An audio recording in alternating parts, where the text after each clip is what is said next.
You're listening to the Cyberwire Network, powered by N2K.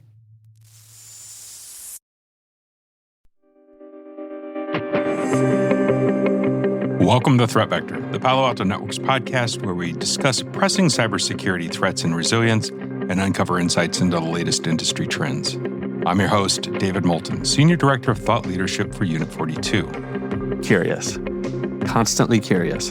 That is, to me, what is the foundation of a quote-unquote hacker, whatever you want to call it. And that could be an attacker or a hacker, but at the end of the day, they're going to be curious to some degree, right?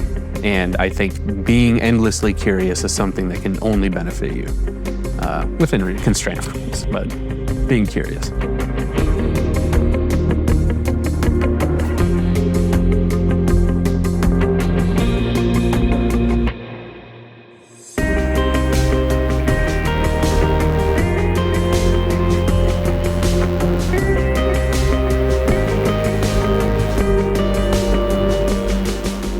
Today's episode is a little different.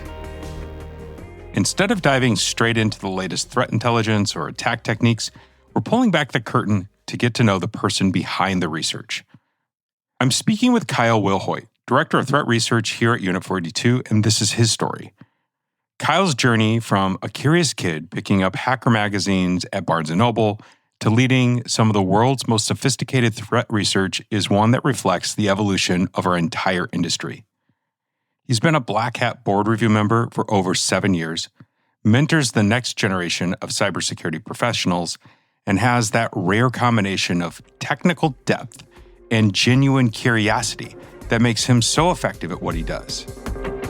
Today, we're going to talk about Kyle's personal path into cybersecurity, how hacker culture has evolved, and what it really takes to stay curious and innovative in a field that never stops changing.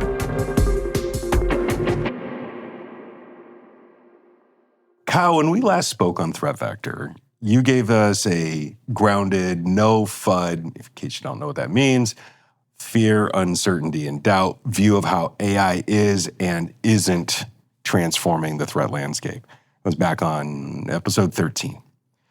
Today's topic is a little bit more personal. Let's rewind. Do you remember the first time you felt like you belonged in the hacker community or the security community? And take me back and tell me what you remember about that moment. Yeah, there's actually two. There's a personal one and a professional one. The personal side is actually back in the day, and I'm aging myself here, but there's an old magazine called 2600, which I used to pick up at Barnes & Noble at the time. Up in St. Louis, Missouri, I had to travel with my parents to go pick it up every month. And the first time that I felt like that was reading that and actually getting the plans for something called a beige box. And creating a beige box by walking to my local Radio Shack and building it myself in my own house and testing it, et cetera. So that's kind of from a personal perspective. And at that time, I think I was probably 14 at that age. So from a professional perspective, I would say it was honestly the first time I came out to Black Hat and DEF CON professionally. Brand new security engineer, working for a couple different companies, and I finally got out to the point where they were going to invest the money to send me to Black Hat and DEF CON. And, Black Hat was interesting. Obviously, the first time you're exposed to it, it's pretty impressive and pretty kind of overwhelming to a degree. Yeah. And DEF CON was even more that way. So, those were kind of the two real big kind of pioneering moments that I can remember back professionally and personally on when I kind of felt like, I belonged to the quote unquote culture or whatever you want to call it. Yeah, that's cool. When you were talking about going to Barnes & Noble to pick up the magazine, to learn about a thing, going to Radio Shack and getting parts, man, that takes me back. I used to love to go to Barnes & Noble, smell the print, look at magazines that I couldn't afford to buy, try to figure out what in the design and computer magazines were going to be the one that I would part with my cash. Yep. And that part of our world has changed a little bit. I don't know what today's aspiring, and I'm going to say hacker, and I mean that in the good sense of the word, how they get into, maybe it's Reddit, maybe there's different communities that they're in. I don't think there's like a Barnes and Noble shelf full of the most cutting edge articles to go read, but who knows? I haven't actually looked. Maybe they do. Point, maybe. Well, speaking of hacker, maybe we should define that word up front. To you, what does hacker culture mean? And how has that evolved over the years? Yeah, that's a really good question. One that, I haven't really ever been asked, to be honest, and one that I haven't reflected on personally probably for as long as I've been in the industry. But I'd say that it's evolved over the years, right? So early on, meaning like whenever I first started to get into quote unquote hacking, and I mean hardware hacking from my perspective, that's how I entered kind of going into this in video game cracking back in the day. And from my perspective, the kind of core tenets of a hacker back in that time was freely available information, traded or otherwise, meaning depending upon the level of information, you might trade for that or you might just freely get that. Hands-on imperative, meaning the ability to actually go out and write scripts, write code, execute code, perform actual, quote unquote hacks, for lack of a better term, even though that's a really bad term to use for that. I think there was also, generally speaking, and I think a lot of folks that are of that age group, from that kind of community, there was also mistrust of authority, generally speaking, right? I mean, you could see that throughout DEF CON constantly with Spot the Fed back in the day, all the different contests that were running that way. And then also from kind of a component perspective, like judging on skill, meaning you would judge other hackers based on their skill and by their skill alone, meaning didn't matter who they were, where they came from, et cetera. All you cared about was what they were capable of doing with a computer or by bending technology and kind of stressing what was possible with technology. That's evolved though. And from my perspective, that's evolved into where modern times where hacker culture is kind of deeply intertwined with mainstream tech industry to some degree. And heck, I saw this just walking to this hotel to do this interview. Meaning I was seeing t-shirts with hacker written on the front of that. And is that a positive or a negative, right? Because in some communities, it could be considered a negative. You could be talking about a true black hat hacker. Or in some communities, the tech industry adopts that as a hacker mentality, someone that stresses those boundaries, someone that pushes those boundaries. So from my perspective, I wish it was as easy as saying, hey, hacker means X, Y, and Z. But realistically, it's a modern, multifaceted phenomenon with a lot of baggage tied to that term, frankly. There's, and that's kind of the way that I view it collectively kind of over the years, that it's shifted and modified and kind of, has just changed to some degree. Yeah, language sometimes does that. It depends on when it was said, what the context, who was saying it. And I've run into a lot of folks in the industry who consider themselves hackers, badge of honor, and are furious when people use that as a way of describing an attacker, somebody who just set out to do something malicious or harmful. And I've figured out over the years that I've been part of this industry, part of this community, to start using attacker and hacker. And I think of a hacker as somebody who's able to get technology to do things that it wasn't intended to do. Exactly. And that's interesting. That's fun. You're setting out to just push those boundaries. And sometimes you run into something where you're like, oh, I wasn't supposed to have access to this, or I can't believe this allowed me to do something. And, then it's that question of like, what do you do with that new information, that new capability? And if you're, on the good guy side, if you will, you start to report that as a vulnerability or a weakness or something that was unexpected. Yeah. And obviously, if you're malicious, you exploit it, right? And I think that that's where the language struggles to say, like, how do you take the same exact behaviors and the intent in the mind of the person doing it then defines whether it's a good or a bad thing? Yeah. I'm curious if there is a moment or a person that helped shape your views on what a hacker is or should be. Yeah, both personally and professionally. Again, personally, my brother.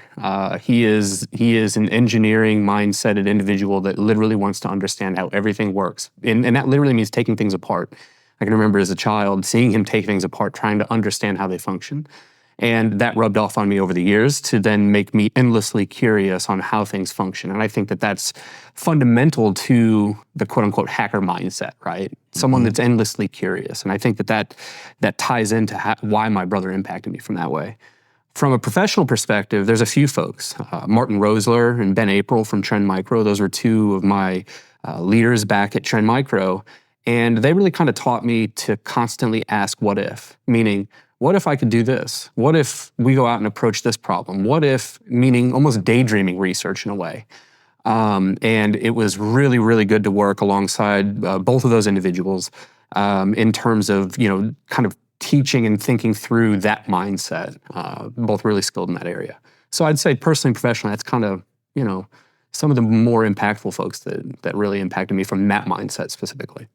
I really love that "what if" phrase because that puts you into both an imaginative and then a future state where you're going like, oh, well, what if that was true? What if I could do that? And sometimes the thing that's blocking you from making the leap on an innovation is just your own mind saying, well, that's not possible. Exactly.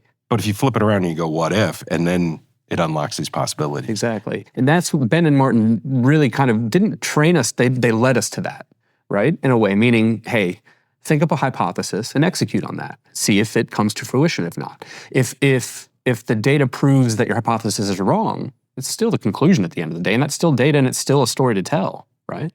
So at the end of the day, they kind of helped shape my mindset in that. So, Kyle, I won't admit my age and or out yours here, but I think we came from a similar time frame.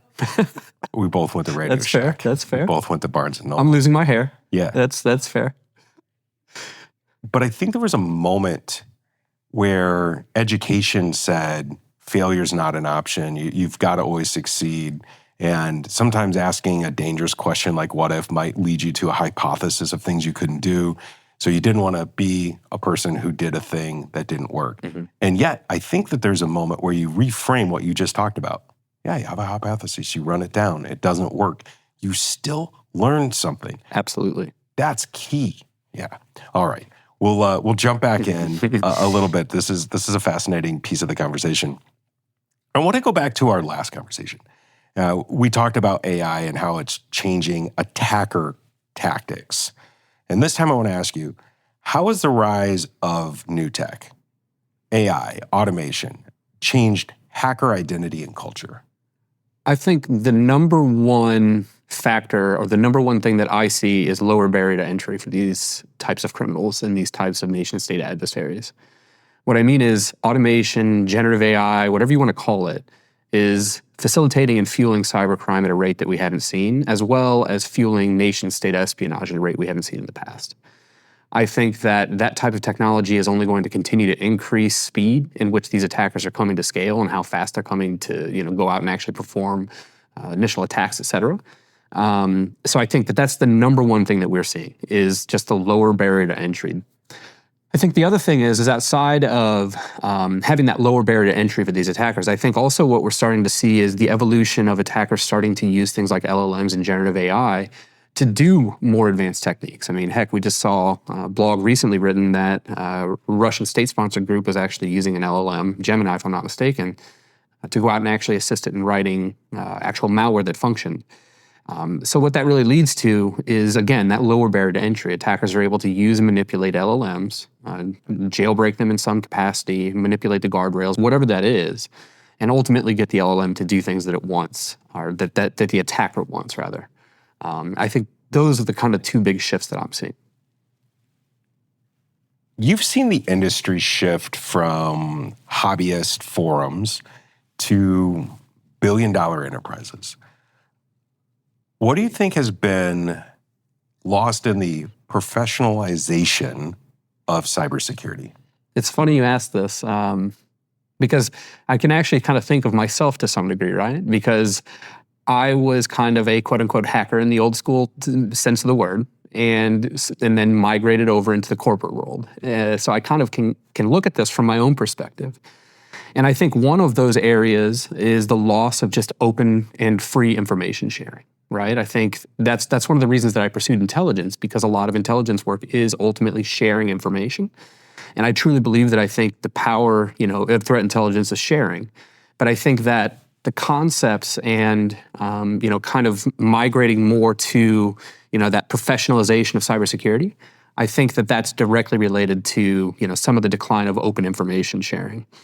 I think also the focus for many in the cybersecurity industry has shifted from inherent curiosity, what it used to be back, early on, to marketable skills. And I'm not saying that's wrong, and I'm not saying that's right. I think that's just part of what we're starting to see kind of change in the industry, right? I think there are some benefits, though, right? With every downside, there is a benefit. Meaning, with that professionalization, you also see innovation and development that you likely wouldn't have seen in the past. Meaning, we're seeing rapid growth in innovation across all industries. I think also professionalization and quality control on software and hardware that's being produced is also something that's directly, a benefit of that professionalization. So I don't want to make it sound like it's all doom and gloom, because it's not. It's just the maturation of the field, the professionalization of that field. And there's goods and bads with everything, right? And that's the way I view it. That's just a couple positives, couple negatives, I guess. Yeah, I think that maturation has been required because of the landscape, because of the changes and the opportunity for profit or espionage. Mm-hmm. And the hobbyists can't keep up with that. No. It's hard for me to keep up with it, and I'm a professional. Right. But I think that there is a sense of maybe looking back at a simpler time, mm-hmm. and maybe longing for it. Yeah. Some of the pieces of it were there, but you can't unring the bell. That's where we're going. That's true.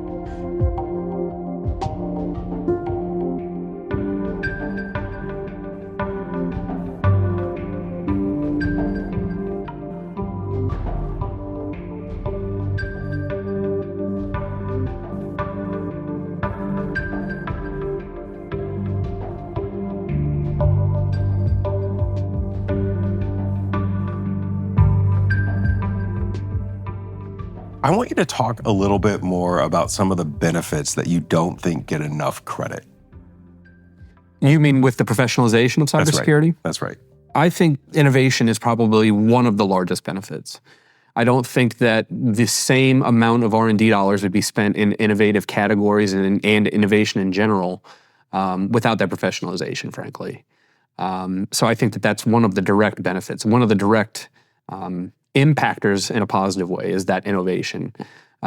We can talk and continue to go on about, the professionalization and quality control of the software and hardware that's created as well. But I think that, all of that stuff is just net benefits. You've been on the Black Hat U.S. Review Board for over 7 years. Yeah, a long time. What do you think Black Hat and conferences like it should really be doing to foster mentorship and curiosity? Mm-hmm. Yeah. So, we've seen a lot of this just, I don't want to speak for Black Hat specifically, but in this case, some of the events that I'm involved in, the past few years have really been impactful in this area. We offer several opportunities to just do meet and greets with board members, as an example, where we just set up a table. We put our names on little placards and we stand there and we talk and just kind of just use as a networking opportunity for anybody that comes in to talk.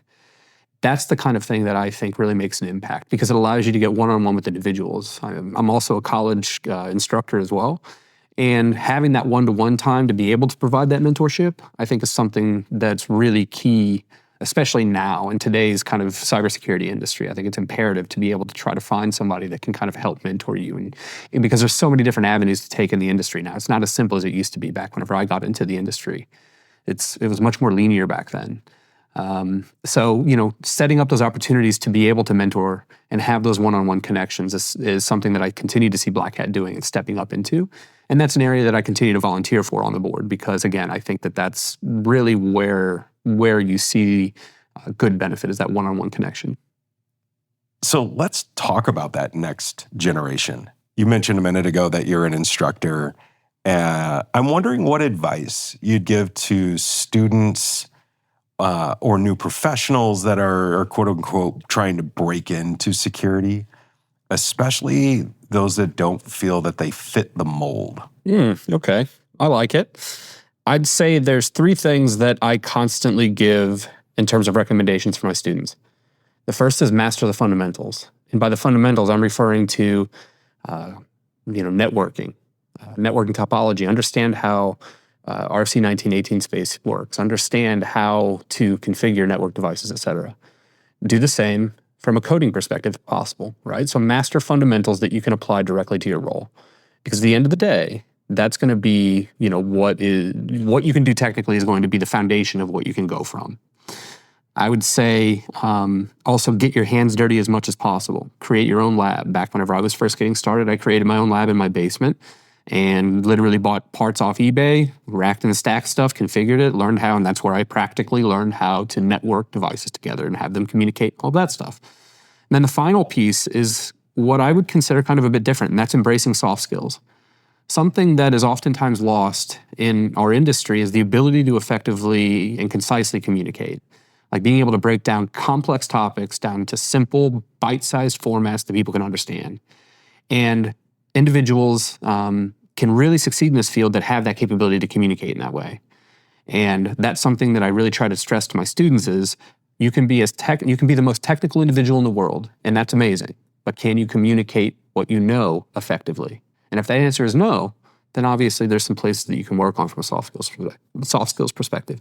So that's kind of one of those areas that I really try to stress on students. Don't just take technical proficiency as the end-all be-all, because soft skills can really round out, that skill set as an individual in this industry. I think that facts don't change people's minds. Stories do. And what I'm hearing is if you're able to concisely and effectively communicate, people will understand the risk. They'll understand that there's a problem worth solving. If you just tell them the facts, they don't have the context. So have you run across any effective ways of training on the soft skills, whether they're storytelling or something else? Yeah, that's a really good question, and something that hits close to home, because in intelligence work, with threat intelligence and threat research, if you can't communicate what you're finding, you cannot communicate the risk that you're identifying. So from my perspective, there's 2 things that I try to recommend. First is public speaking, and I make all of my students, and they can all attest to this, I'm sure some of them that are listening are probably shouting at this very moment about me requiring them to do concise public speaking. So that's the first piece. Get used to and comfortable in a setting speaking where you are unidirectionally speaking, where it's not, you are speaking to an audience. It's a different format than if you're an instructor and it's, bidirectional, where you're receiving input and giving back. The second piece is Toastmasters. In fact, here at Unit 42, we have a Toastmasters club also, and it works out really good to cut your teeth with how to effectively communicate, because they'll have you communicating about topics that you may not be familiar with, which is always a fun kind of exercise, to kind of come off as an expert on a topic that you may not know anything about. Yep. And I think those soft skills that you're talking about, being able to stand up and talk about a topic or to move a room of people from one position to another, right? That's a great presentation. That's a great Toastmasters outcome. Those are skills that aren't just great for an aspiring cybersecurity professional, hacker. They're great for any type of career that you're going to be in. And I look at resources like Duarte's Resonate. It's a great book that shows you how to tell a story and to move from what is to what could be. And the jump between those 2 concepts is data or emotional hook, these kinds of things that our brains come on. And then you bring it back down, like at what could be. And then you're like, but here's what is. And then you land at this idea of a new bliss. And you can see great speakers in all kinds of different contexts and industries able to do that. And sometimes I feel like we're a technical field full of technical facts, and we're going to give those facts to people. And if the receiver of said facts doesn't have the ability to translate them into their oh no moment, they went, oh, I have no idea what that guy just said. I have no idea. You lose impact. Yeah. And then you're not effective as a security leader. Yep. Bingo. I want to talk about you for a second. Okay. How do you maintain your sense of curiosity make time for experimentation in a high-pressure role like you have here at Unit 42? The first is that question that I said early on, what if? I literally ask myself that multiple times daily still in my current role. And that was as a people leader, as a technical leader, as everything in between, as a researcher. I still ask that question. So the what if question applies across the board. In a perfect example is what if I automate this task? Right? That right there can speak volumes in terms of being able to get time back, which leads me to the next thing, which is schedule curiosity. I know that sounds weird, but schedule time for that what if question. Schedule time to hypothesize research and then execute on that research. I still do that. Even 15 years doing research, I still do that. Because at the end of the day, you have to be constrained in your time and you have to understand that you only have a certain amount of time to do those things. So the what if question will ultimately, hopefully, lead you to that capability of scheduling that curiosity. And then the final piece is embrace intellectual humility. This is something that I think a lot of folks in our industry are not great at doing in some cases. And embracing being when you don't know something. Readily admit that. Say, I don't know, but I'm committed to finding out what that answer is, and I'll have an answer back to you within 24 hours. That says a lot about someone versus just making up an answer. That is a shocking level of confidence when you run across somebody who can admit, I don't know, but I do know how to figure this out. Exactly. The smartest and most brilliant people I've ever worked with and met are the first ones to say they do not know. Yeah. And that's an important thing that I constantly remember. Even today, I mean, I still have healthy imposter syndrome even to today. Like I have imposter syndrome constantly. And I think it's because making sure you have a healthy dose of that intellectual humility to some degree. In tech, I think we all do. It's a necessary feeling because we're making up a lot of things and making new things all the time. Yeah. There isn't a moment where you're going, well, I've mastered this skill. I'm everything that needs to be known about, fill in the skill. I don't want to go and, pick on weaving or being a blacksmith or whatever. I'm sure that there is innovation in those spaces. Yeah, of course. But there is a moment where you're going, we've never done this before. Yeah. Yeah. How do we do this? Yeah. I've never seen that before. Neither has anyone else. Yeah. What do we do? Yeah. So I'm curious how you encourage that same level of commitment to being creative and curious with your team. I mean, it comes down to literally scheduling that time, meaning scheduling research time. Put the time in your calendar block as research time and dedicate the time to that research. Ensuring that there's, a purpose for the research and there's a deliverable or outcome, ideally, right? Meaning you're not just researching to research, you have an outcome or a purpose or a deliverable, ideally at the end. Are you familiar with the pickle jar story? No. So this professor walks into class and he has a big pickle jar, like the ones that, we get at Costco or whatever. Yeah. And he asks the class to tell him when the pickle jar is full. And he puts in a big chunk of stone and then he puts in one more big rock, and it's up to the top. And, the class is like, that you're not going to get any more big rocks in there. It's full. And he goes, well, hang on. And so then he gets out a handful of smaller rocks and he starts to shove those in there, and they find little crevices, and they're like, okay, we kind of see where you're going here. He goes, is it full? Yeah. And they're like, well, yeah, you can't fit any of these smaller, medium rocks in. And then he gets out pebbles, does the same thing again, and he gets out sand, and they're finally like, okay, we get it. It's full. And he goes, hang on. And he gets out a big pitcher of water, and he pours that in, and it fills in every little bit of the pickle jar. And he goes, what would have happened if I would have started with small things like the water, the sand, the small pebbles, the medium rocks? Would I have ever been able to get the big rocks in? And of course, no. Yeah. And he goes, start life with the big rocks. Because if you don't schedule those in as the things that you're going to go for first, life has a way of filling in with a bunch of nonsense tasks, little sand, little rocks. I love it. Yeah, I like it. Because you could look at your week, your month, your year, whatever you're looking at as your time horizon and go, what's the thing I want to accomplish? What's the most important thing? And then, as you put it, curiosity, research with intent needs to be scheduled so that you don't look at your calendar and go, oh, I don't have any time this week. Exactly. Because too many of those weeks stack up. Exactly. And then you've done nothing. Bingo. Looking ahead, what kind of hacker culture do you want to see in the next, call it 5 or 10 years? Oh, okay. Well, I would say I would like to see a culture that is overwhelmingly perceived as a force for good and innovation. Basically linking creative problem solving and the advancement of secure technology, all combined into that term. I would love to see the negative connotation attached with the term to be separated off and kind of originate it back to its original term is what I'd really like to see. Do I see that happening? I don't think so, but we'll have to see. Well, look, a boy can dream. That's true. What's one step that our listeners, every one of us, could take to start to move towards that idealized future culture that we should have? Do what I do, correct family and friends. So when they say, hey, have you heard about that new hacker that's doing X, Y, and Z or using, those types of terms, I correct them and have them try to use correct terminology. So my friends and family are tired of hearing that, but yeah. Well, I believe that it is possible.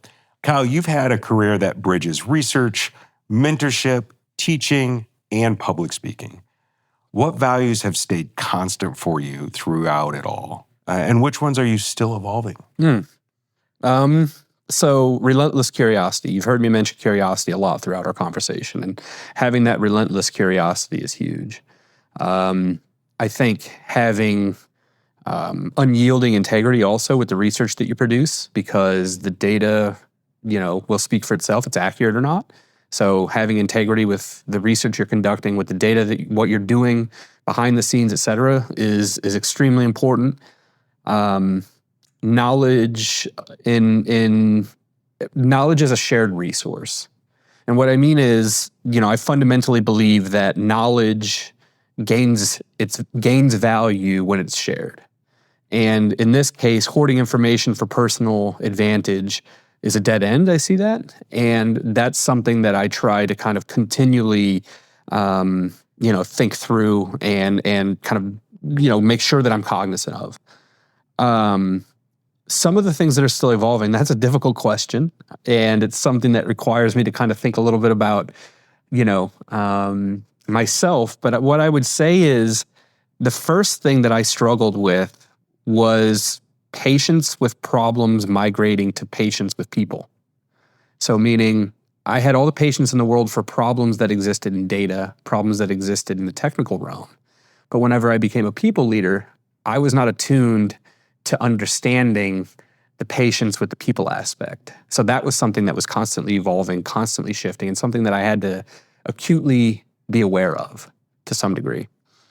I think also I used to always focus on technical purity versus pragmatic impact.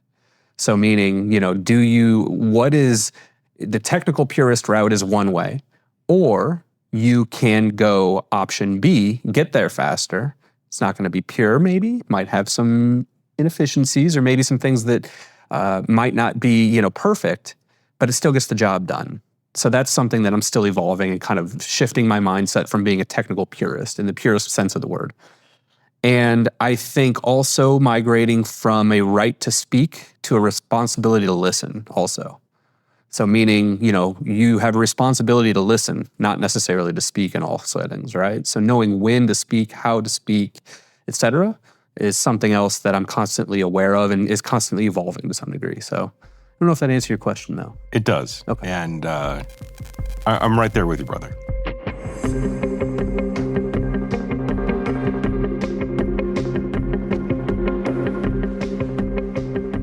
Kyle, where can listeners reach out to you or find some of your writing? Yeah, so I'm pretty active on LinkedIn, and then also pretty active on the Unit 42 blog as well. So I'm blogging there pretty routinely and updating my LinkedIn pretty continually with everything from new job postings all the way down to research that the teams are conducting. So, yeah.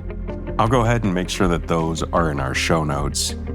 Kyle, thank you for coming in. Yeah, thank you. And during the hot seat, while we get to know Kyle Wilhoit a little bit better, this has been an absolute pleasure of a conversation. Likewise. Thanks, David. Really good time.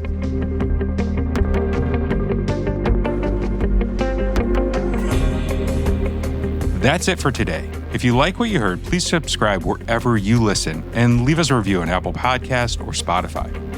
Your reviews and feedback really do help us understand what you want to hear about. If you want to contact me directly about the show, email me at threatvector@paloaltonetworks.com. I want to thank our executive producer, Michael Heller, our content and production teams, which include Kenny Miller, Joe Benecourt, and Virginia Tran. Original music and mix by Elliot Peltzman. We'll be back next week. Until then, stay secure, stay vigilant. Goodbye for now.